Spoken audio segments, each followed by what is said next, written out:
Şu ana kadar hep Poco'nun ilk serisindeki Pro olmayan cihazlar fiyat performans yönünde bayağı geride kalıyordu. Fakat Poco X6 çok daha ayrı bir konumda diyebilirim. Herkese merhaba dostlar, ben Ozan. Biliyorsunuz ki dün X6 Pro'nun ön bakış videosunu yapmıştık ve bu videoda da X6'ya yakından bakacağız. Hem Avrupa hem de Türkiye fiyatlarından bahsedeceğim ve son bölümde de almak mantıklı mı bunun hakkında konuşacağız. Bir iki haftaya da detaylı incelemesi kanalda olacak. Onu da kaçırmamak için abone olup bildirimleri açmayı unutmayın. Poco X6'nın en ucuz satın alma linkleri de açıklama ve yorumlarda olacak. Şimdi her zamanki gibi kutu içeriğiyle başlarsak, kutu tasarımı zaten alıştığımız Poco'nun sarı siyah renkleriyle birlikte geliyor ve burada artık şeffaf bir kılıf değil, oldukça kaliteli silikon siyah bir kılıfa yer verilmiş. 67 Watt hızlı şarj adaptörü Type-C şarj kablosu da kutudan çıkıyor. Kutu içeriği de aynen X6 Pro'da olduğu gibi yine dolu dolu olmuş. Tasarıma baktığımızda Note 13 Pro'ya çok yakın bir tasarımla karşılaşıyoruz. Burada Poco logosu olmasa direkt olarak Note 13 Pro diyebilirim. Bence tasarımsal açıdan X6 Pro'dan da daha şık ve daha sade bir tasarımla beraberiz. Arka kapakta kullanılan mat yüzeyin X6 Pro'ya oranla daha az parmak izi bıraktığında rahatlıkla söyleyebilirim. Ve X6 Pro'ya oranla da daha hafif bir telefonla beraberiz. 7.9 mm kalınlık, 181 gramlık ağırlığıyla da tek elle kullansak da elimizi çok yoracak bir telefon değil ki boyutunu oranla düşündüğümde de bence hafif kalıyor. 3.5 mm kulaklık jackının olduğunu da söyleyeyim. Arka kapakta çerçevelerde plastik, fakat burada kullanılan plastik yapı giriş seviyesi cihazlar gibi değil ama malzeme kalitesi olarak da orta segmentteki rakiplerinden öne de çıkmıyor. Ön tarafta da çerçeveler ciddi oranda kırpılmış durumda. Çene kısmında da yan taraflarda da neredeyse hiçbir boşluk yok. Yani tam ekran deneyimini rahatlıkla alabileceğiz. Açıkçası tasarım yönünde kamera modülü, kasa yapısıyla X6'yı gerçekten beğendim. Ekrana baktığımızda 6.67 inçlik Full AMOLED X6 Pro'da olan ekran burada da kullanılmış. 120 Hz Full HD Plus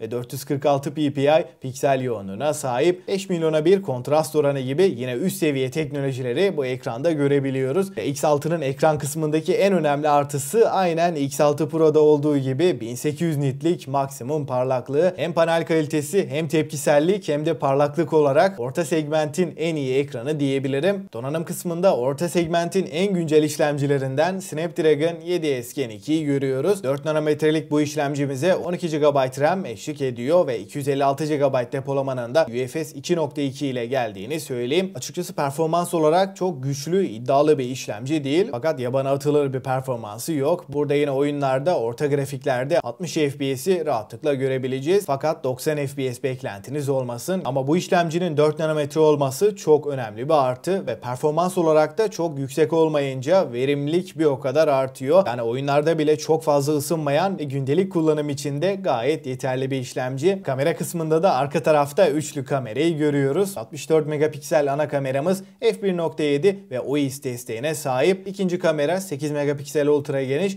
ve 2 megapiksellik makro kameramız var. Fotoğraf çekim kalitesi olarak ışığı doğru bir şekilde aldığımızda kontrast, renklerdeki canlılık ve detaylarda da ana kamerayla çok bir kayıp yaşamıyoruz. Ultra genişte fena değilken makro kamera biraz daha geride kalıyor. Ön tarafta da 16 megapiksel Full HD 60 FPS çekebilen bir kameramız var ve arka kamerayla da 4K 30 FPS OIS destekli çekimler yapabiliyoruz. Video kalitesi, stabilizasyon, titreşimleri engelleme konusunda da fiyatına oranla ben gayet beğendim. 5100 mAh batarya 67 Watt'lık hızlı şarj desteğiyle de birlikte geliyor. Kutu içeriğinden çıkan 67 Watt'lık adaptörle beraber de sıfırdan 100'e ortalama 45 dakikada tam olarak doldurabiliyoruz. Ve batarya performansı, ekran süresi olarak da burada yine 9 saat civarı ekran süresi alabileceğiz. Android 13 ve MIUI 14 ile birlikte geliyor. HyperOS güncellemesinde kesinlikle alacak ama burada Android 14 ve HyperOS'e gelmemesi bence bir eksi. Android 13 ile geldiği için X6 Pro'ya oranla güncellemesi bir yıl erken bitecek. Hoparlör tarafında da Dolby Atmos stereo hoparlörlere yer verilmiş. Ekran altı parmak izi okuyucuyla da birlikte geliyor. Kablosuz bağlantılarda Wi-Fi 5 ve Bluetooth 5.2'yi görürken 5G ve NFC desteği de telefonumuzda var. Suya ve toza karşı da IP54 ile olası su sıçramalarına karşı korunuyor. Yani çok yüksek bir dayanıklılık yok. Burada dikkat etmekte fayda var. Dostlar, şimdi en önemli kısım yani fiyat ve değerlendirmeye geçelim. 12 GB RAM, 256 GB depolamayla Poco X6 Avrupa'da 270 Euro iken ülkemizde gayet iyi bir fiyatla 14.500 TL'ye alabileceğiz ve bu fiyatlarda ekran ve batarya olarak açık ara en iyi cihaz diyebilirim. Kamera olarak da orta segment için için yeterliyken performans olarak da 7S Gen 2 fena bir işlemci değil. Her açıdan yeterli ve dengeli bir işlemci ve çok oyunla aram yok diyorsanız da ısınmaması ve gündelik kullanım için de gayet akıcı ve hızlı bir deneyim sunuyor ve genel olarak değerlendirdiğimde fiyatına oranla gerçekten dengeli bir telefon ama fiyat performans olarak da X6 Pro'nun kesinlikle gerisinde. Eğer bütçe sınırım 15.000 diyorsanız X6'yı rahatlıkla önerebilirim. Fakat bütçeyi biraz daha artırıp X6 Pro almak çok daha mantıklı diyebilirim. Son olarak da fiyatına oranla bir not verecek olursam benden 7.5'u aldı. Sizce X6 ile X6 Pro'nun da bir kıyaslaması gelsin mi? Gelsin diyorsanız videoyu beğenmeyi ve abone olmayı unutmayın. Ben Ozan ve bir sonraki videoya kadar